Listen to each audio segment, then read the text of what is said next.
GOP Representative Chip Roy of Texas and several other House Republicans are pushing a bill to prohibit Sharia-law-adherent aliens from entering the U.S. Bill also calls for the removal of any such individuals who are present within the country. America is facing an existential threat, the spread of Sharia law. From Texas to every state in the Union, instances of Sharia law adherents have threatened the American way of life, seeking to replace our legal system and constitution with an incompatible ideology that diminishes the rights of women, children, and individuals of different faiths, Roy said, according to a press release. Roy is currently running for Lone Star State Attorney General. This bill would prevent all foreign nationals who observe Sharia from entering the U.S. or from remaining in the country, denies any immigration benefit, visa, immigration relief, or admission to the United States to any alien who adheres to Sharia law, revokes or denies any immigration benefit, immigration relief for any alien in the U.S. who is an adherent of Sharia law, ensuring that the individual would be considered inadmissible or deportable and be removed.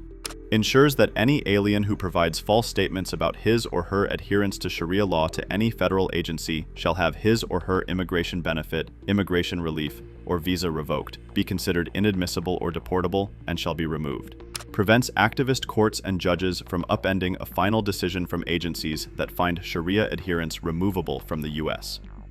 At a House Judiciary Committee hearing on border security, Chip Roy grilled the Biden administration's Aaron Reichlin-Melnick over comments he made about Title 42. The chair now recognizes Mr. Roy for 5 minutes. Well, thank the chairman. Mr. Reichlin-Melnick, let me ask you a question. Is Joe Manchin, the senator from West Virginia, is he a racist? I can't comment on that. Okay, what about Mark Kelly from Arizona? Similarly, cannot comment on that. Maggie Hessen, Also senator cannot comment. New Hampshire? Okay, can't comment on their being a racist or not. How about Senator Raphael Warnock from Georgia? Similarly, I'm not familiar. Okay, how about Catherine Cortez Masto from Nevada? Likewise, Mr. Roy. Okay, can't comment on whether they're racist or not. I don't have an opinion as to the matter. Okay, because you called me a racist. And you called me a racist because I said that Title 42 should be enforced. Something, by the way, that this administration did to the tune of over 1 million people. Believe it's about 2.5 million people, actually. Right. So this administration is racist? I believe this administration has made a number of failures on the racial justice front. So the Biden administration is racist? I can't comment as the administration Interesting. in general. Good to know. Good to know that the Biden administration is racist and get that on the record. The fact is, people who want to enforce Title 42 believe that there was a reason that Title 42 was put in place, but they also recognize that Title 42 is in fact a Band-Aid on a very broken system where the laws were not being enforced otherwise. But to throw around words like racist, let me ask you a question. Is my friend Henry Cuellar, is he a racist? I can't comment on that. Right, because Henry Cuellar said the border community is very concerned about Title 42 being lifted.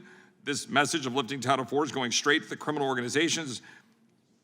He stood up and said that Title 42 should be enforced. The administration stood up. The senators I just listed said that Title 42 should have stayed in place. Now, my personal view is that Title 42 wasn't the thing that needed to stay in place, that what ought to be in place is an actual border security that secures the border. Mr. Wolf, in your position at the head of the Department of Homeland Security, notwithstanding what my colleagues want to throw around with the ad hominem attacks, you were in fact charged with securing the homeland, right? That was actually your task, yes. Securing the homeland at the Department of Homeland Security? That's correct. Right. And did you do that? Yes. Right. And is the current administration securing the homeland? No. No. In any measure, in any way, shape, or form, is the current Secretary of Homeland Security carrying out his duty faithfully under the Constitution to secure the homeland of the United States? He is not. As I've outlined in my written testimony and oral testimony, there's numerous instances where he is not faithfully executing the law. I thank you, Secretary Wolf. What I would say is, if you go back to April of 2022, in a Judiciary Committee hearing, I read word for word the statutory definition of operational control under the Secure Fence Act. I read it sitting right over here. There was a chart. And I put up the chart, I put up the text, and the text says, operational control means the prevention of all unlawful entries into the United States, including entries by terrorists, other unlawful aliens, instruments of terrorism, narcotics, and other contraband. I asked Secretary Mayorkas, do you have operational control? And his response was, I do. And Congressman, I think the Secretary of Homeland Security would have said the same thing in 2020 and 2019. In March of 2023, however, in a Senate hearing, Secretary Mayorkas said, quote, with respect to the definition of operational control, I do not use the definition that appears in the Secure Fence Act. And the Secure Fence Act provides statutorily that operational control is defined as preventing all unlawful entries in the United States. By that definition, no administration has ever had operational control. Just 2 weeks prior, United States Border Patrol Chief Raul Ortiz answered, no, sir, when asked by Homeland Security Chairman Mark Green, does DHS have operational control of the entire southwest border? So the United States Border Patrol Chief Raul Ortiz says, we do not have operational control of the border. He answered straight up, truthfully, no, sir. Why was it that the Secretary of Homeland Security, when I asked him that question, he said, yes, we have operational control. He said, I do, to be more precise. But then in the Senate, he comes back and says, oh, but no, I'm sorry, if you use that definition, you know, the one in the statute, no one has ever had operational control. What is your response to that, and how would you characterize having operational control of the border, as you would say in the previous administration compared to current? Well, I would certainly talk about my time in the Trump administration, and if I were to get asked that question, whether we had operational control, the answer was no, we did not. Neither was the border secure, and I think words matter here. Those are very definitive statements. I always talked about how we were making the border more secure, or it was the most secure in our lifetime. But to say that you have complete operational control, to say that the border is closed, to say that it is secure, you're hiding the ball from the American people. You're not being transparent. And it's for a purpose, I think you can only guess, a political purpose, but it also defies what the men and women of the Border Patrol and others are doing down there. When they see their political leadership make these sorts of statements, it's so bad it's hard to find words. They don't know what to think, because they are on the line. They are on that border every single day, watching the hundreds of thousands of individuals walk past them that they have to process. And they see that someone is saying that this border is secure. Or you see the 200 known or suspected terrorists that have come across this border in the last 2 years, but somehow that border is closed and secure. I don't understand it. Yeah, kind of like accusing people of whipping migrants at the border. I yield back. Sorry, time's up. Mr. Correa. Thank you, Mr. Chairman. Mr. Melnick, just the Secretary doing his job, Mr. Mayorkas. Before you answer that, let me just say that General Kelly, former Secretary of Homeland Security, heard him say a couple of times that border security does not end or begin at the border. And today, as you look at the world, it's pretty safe to say, post-COVID, economies around the world are devastated. The only real game in town is the United States. Our economy, world record low unemployment rate, shortage of workers, and even China, I must say, is struggling to get back on their feet economically. We have a worldwide refugee crisis.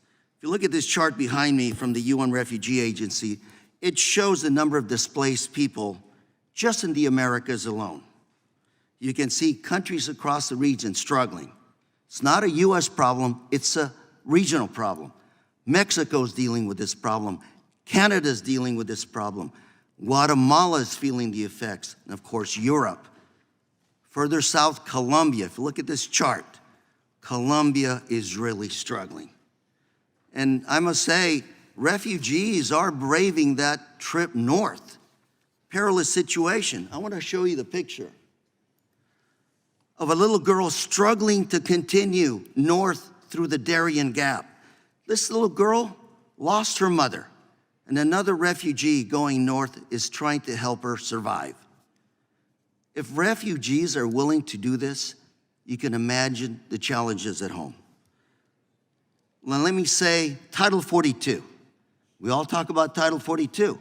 I have to remind folks here, Title 42, the party in charge in Congress today, House of Representatives, voted to end the COVID-19 pandemic, and by operation of law, they lifted Title 42.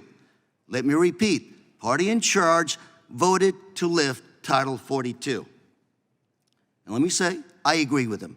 Title 42 should not be an immigration tool, but a health issue. the administration has taken steps to prepare for Title 42's lifting.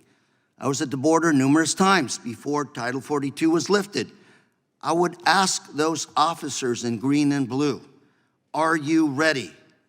And they would tell me, we're as ready as can be.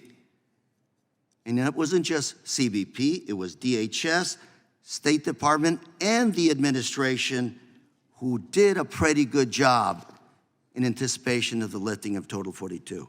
And in fact, if you look at the next chart, these are the numbers reported publicly by Border Patrol Chief Raul Ortiz. 50% drop in the encounters after 42 was lifted. Unexpected. It's not over, folks. The world is still suffering from major economic challenges. And these numbers may be temporary. But the fact of the matter is, we've got to focus on getting economies around the world back on their feet. And we also have to focus on the other issue, which is immigration reform. Whether you like it or not, America is a massive draw, a big draw for workers from around the world. 50% of our farm workers are undocumented. Every time one of those undocumented goes to a farm, to a ranch, they find a job. We are also part of the problem, meaning we must pass immigration reform. Otherwise, we'll continue to be in the same situation. Mr. Melnick, I asked you earlier, is the secretary doing their job? We hear about operational control of the border. What does that mean? Well, there's a colloquial definition of operational control, which I think is, and then there's a legal statutory definition under the Secure Fence Act of 2006. And as Mr. Wolf just noted, it's not anything that any administration has ever reached. And in fact, the way Congress wrote the statute, it is physically impossible for any administration to ever get operational control.